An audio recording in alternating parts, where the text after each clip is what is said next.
What's up, guys? This is a quick video discussion on a few tips that can help you, and also for my video archive, because I'm sure I'll see more of these guys. This is a 16 Jeep Wrangler with a 3.6 Pentastar motor.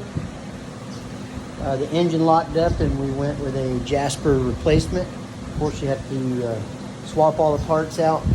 But some key notes. I won't talk too much about the front. There's a lot of good videos that helped me. I do recommend to take the front grille and radiator out. Doing this job, it makes it a lot easier. Provides you a little bit of a workbench there where you can stand up, especially on the jacked up Jeeps. But underneath, the transmission, this is a 6-speed manual. I didn't have to take the gear shifter out or anything inside. I was very careful underneath. What you will need is, a scissor jack over there. You can see behind the, if you don't have one, or a transmission jack. I used both, but no big deal.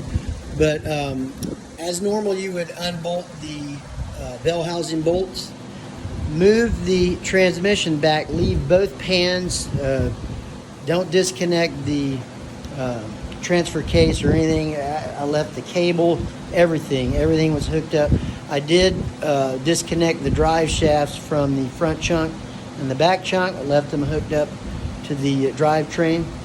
I moved them back far enough, but also I jacked it up to where it's hitting the body. I didn't mash it or get crazy with it, but just enough to put a piece of block wood where the transmission mount is. The transmission mount has to come off, kind of 2 stages. But anyways, I got it jacked up.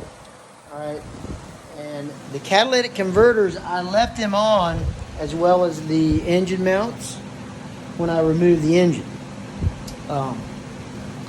I will do that again, but if you do want to take the converters off, just a side note, and this is for me because I'll forget. If you look at it, it looks like 4 bolts that hold the manifold / converters on. It's actually not. The bottom has a bracket. It's like a funky kind of a wedge bracket. The converter has a wedge on it. Some of you guys may know this. I didn't see any videos talking about that, so I'm not going to do any kind of demonstration, but just watch this video. Anyways, long story short, motor came out easy without any kind of crazy thrashing on the clutch. Went back in just the same. You kind of want a little bit of a tilt, not crazy, but a little bit of a tilt to kind of let the shaft enter into the clutch assembly. Once you're there, you're golden. Actually, once I got it set down in the engine mounts, and I did leave the mounts, converters and everything on installation. Once I got it set down in the cradle, going underneath, the transmission was just about 85% lined up and ready to mate back. So that's it. Everything else self-explanatory. Removing the battery box helps. I don't know if it's completely necessary, but I would get it out of the way.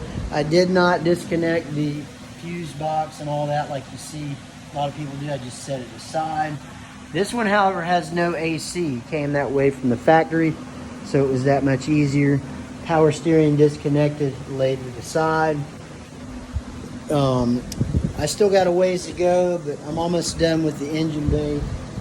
Get all this rat's nest put back on there. Everything kind of falls into place. But yeah, that's it. I'm going to put the bumper on. It has a winch on it. Get everything snaked through, and the grill, and that's pretty much it. Fill it up, obvious belt tensioner, another idler bracket where the AC would likely go on this engine, and that's it. Less than 5-minute video there to help somebody.